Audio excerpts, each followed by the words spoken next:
So back here on Yahoo Sports, we're getting ready for UFC 126. Great card, loaded card, no injuries. So we have the actual full card. Kevin Iole is here with us to break down the card. I think there's the interesting elements of this card include the mental aspect of it, and you know, as a longtime fight writer, the mental part of the game is a big deal. And I think there's three different stories, Kevin. We'll start with number one, Jon Jones, who always has exuded confidence.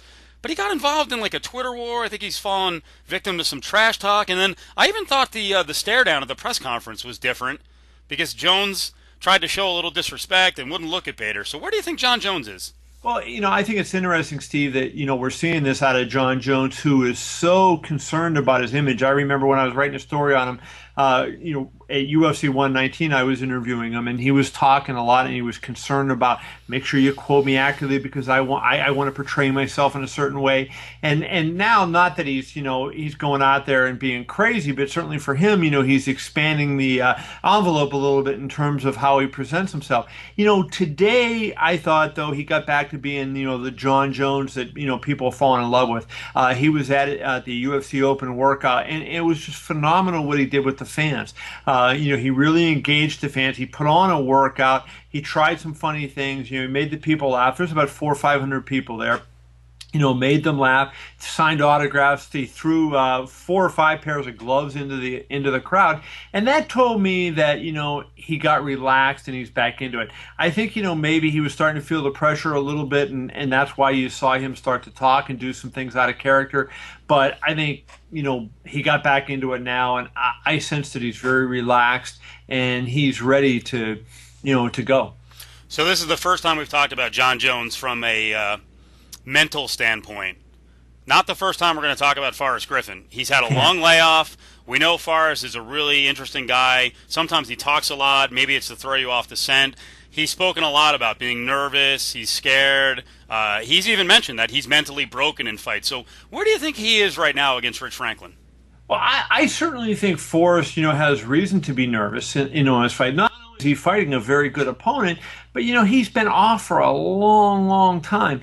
And that fight with Tito that he had, that wasn't his greatest performance, and we know what came before that. So, Forrest has some issues that he has to deal with. And certainly when you're fighting a guy like Rich Franklin, who's at the top of his game and who's been fairly active, and now you're coming in off a 14-month layoff and, you're not sure about things, he has reason to be. And I think Forrest is a smart guy, and he understands that, if he's at anything less than his best against Rich Franklin, he's going to be in trouble, and he knows it's a significant fight for him. Now it's main event time. I think this is absolutely a mind game in this one, and we're going to concentrate on Vitor Belfort. Talked to Joe Rogan the other day. He said, hey, you know what, Belfort in the past has mentally broken. It's been a long time, though. He's 14 years into his career. So where do you think Belfort is now? Does he kind of have it all together? And then we'll kind of get to who's shaping his mind going into it. But where is he personally? Well, everything that I can tell, Steve, he's as strong mentally as he's ever been. Now, that's not saying a lot, in Vitor's case. He's been a very enigmatic guy throughout his career. At 19 years old, he was dubbed the Phenom. And, he many years ago, 12, 13 years ago, was kind of in the same position that Jon Jones finds himself in today. And to say Vitor's career was not a success wouldn't be accurate because, he was the light heavyweight champion. He's won a lot of fights. He's accomplished a lot of things. But I don't think he really lived up to what everybody thought he might be. He lost some fights that he probably should have won. He didn't perform as well in other fights as maybe he could have.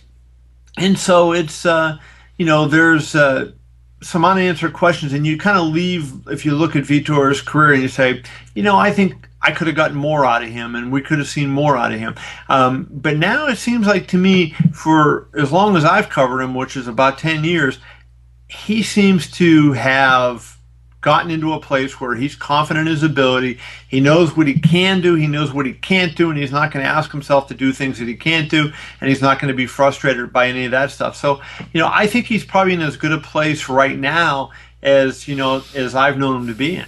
I taped a piece about a week ago about training in Las Vegas and, who he was with and exactly what was happening. And I got to tell you, I have a lot more confidence in what's going on now from a mental standpoint and a game plan standpoint. When he mentioned at a press conference He's working with Ray Sefo, which is a positive. But beyond that, Randy Couture as a game planner and Neil Melanson, who's kind of this guru behind the scenes. I like it from the mental standpoint and from the game plan standpoint, potentially. I talked to Sugar Ray Sefo today, and I asked Ray about, well, is there an issue with Sean Tompkins having been a part of the camp and then I'm coming back over? And Ray was emphatic. He said that when Vitor started with Extreme Couture about 2 or 3 years ago, he worked with Sean Tompkins right off the bat. Ron Frazier briefly, and then Sean Tompkins. And so when Sean went to his other gym, Vitor went with him for striking. But he had always been working at Extreme Couture, had worked with Randy, had worked with Ray, and so he decided to just come back and finish off. And Ray Sefo was effusive in his praise of Vitor, both in his physical preparation and in his mental preparation. So, I think Anderson Silva really has got a big task on his hand because, coming off that fight that he had against Chael Sonnen, there's a question, is Anderson going to be able to bring it back? I mean, you see it more in boxing, but you do see it in MMA where guys, take a beating like that and they're never the same again. Mentally, can you get back up after, being through what he was through? Anderson did a great job against Chael Sonnen coming back against, adverse odds, but did he leave it all in the cage that night? So, there's really questions about both guys. Check out all of Kevin's stories on the MMA page. Belfort story, right? Belfort story is going to be up on Friday. We got Jon Jones, Ryan Bader, Anderson Silva. Dave Meltzer did a really good piece on Rich and Forrest. So, we've got it covered from all angles. Awesome. Thanks, Kev. Thank you, Steve.